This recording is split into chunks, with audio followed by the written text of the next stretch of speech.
쌩 날아가는 법 알려드립니다. 상승장일 때는 많은 분들이 사라 그래요. 근데 사실 우리처럼 불인이들은 그걸 걸을 수 있는 능력이 없어.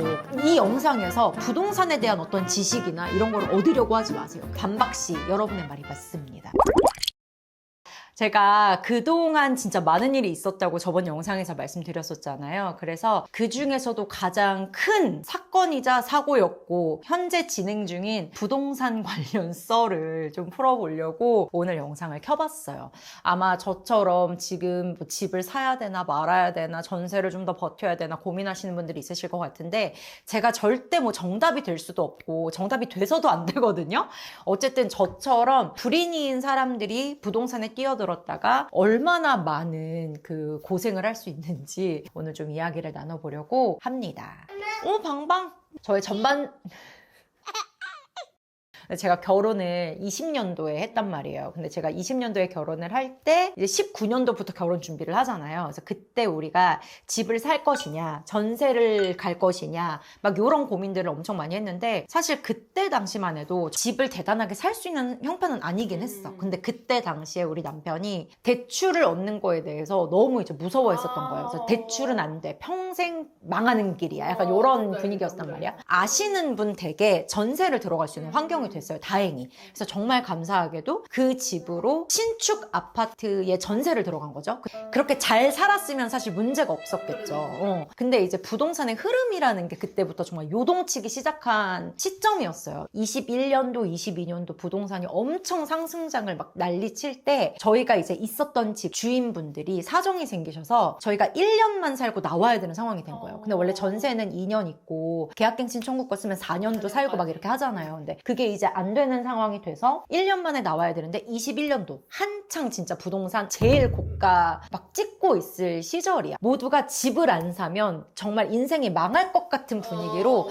지금 사야 된다 막 이런 상황이었단 말이에요. 근데 제가 부동산에 대해서 뭘 알아 그때. 그러니까 뭘 모르니까 제가 진짜 바보 같은 실수를 한 게 부동산을 충분히 동네별로 많이 알아보고 매매를 했었어야 되는데 그때는 한 3, 4개월 안에 우리가 집을 나가야 되는 상황이었고 내가 살았던 동네가 익숙하니까 굳이 많이 알아보지 않고 그냥 깔짝깔짝 몇 군데 알아보다가 저희 동네에 있는 구축 아파트에 1층 집을 산 거죠. 그것도 대형 평수.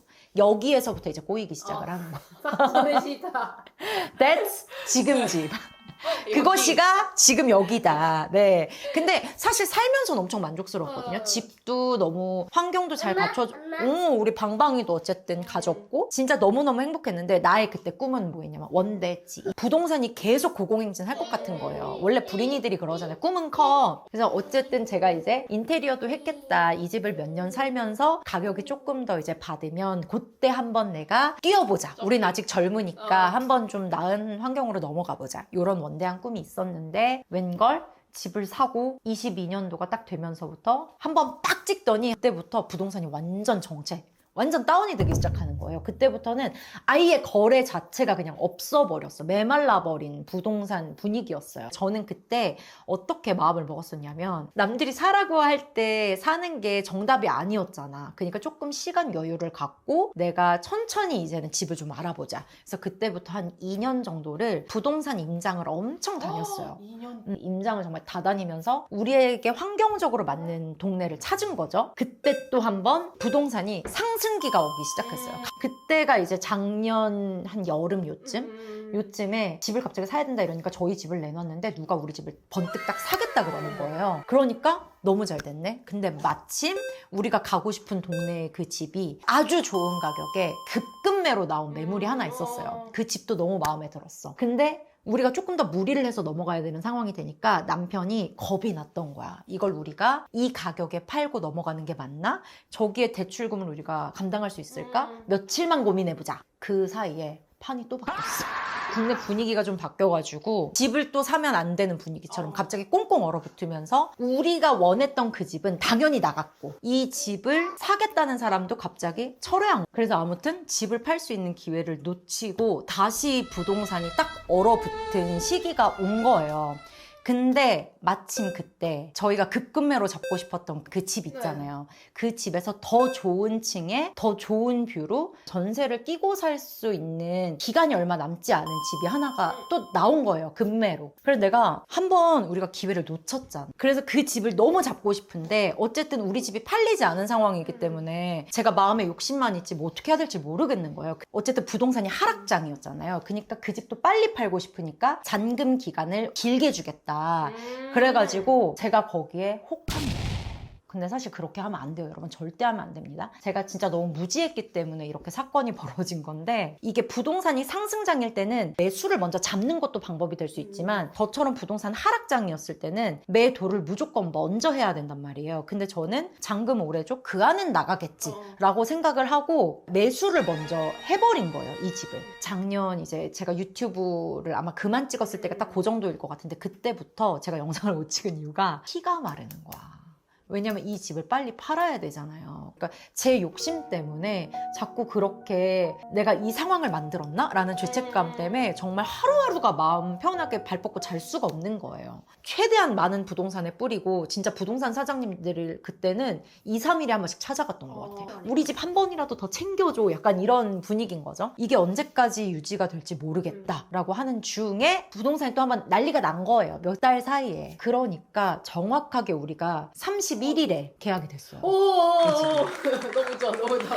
내가 나도. 와, 나 진짜 그때 혼자서 울었다가 웃었다가 별짓을 다 한 거야. 근데 사실 이게 얼마나 정말 바보 같은 짓이에요. 그죠? 절대 하면 안 되는 짓이고, 주변에서 너가 너무 뭘 모르고 일을 벌였구나. 이렇게 해서 진짜 큰 돈 잃을 수 있는데 뭐 하는 짓이냐. 이렇게 된 거죠. 저희도 이 집도 팔리고 월세살이를 좀 해야 되긴 하지만 저 집을 넘어갈 수 있는 상황이 됐어요. 근데 그리고 나서 저희가 간 집을 다른 분들이 이제 원하셔가지고 알아봐줘야 되는, 대신 알아봐주는 상황이 이제 됐었거든요. 근데 우리가 이제 이사가는 그 단지에 그 동으로 같이 이렇게 알아봐주는데 집을 안 보여줘요.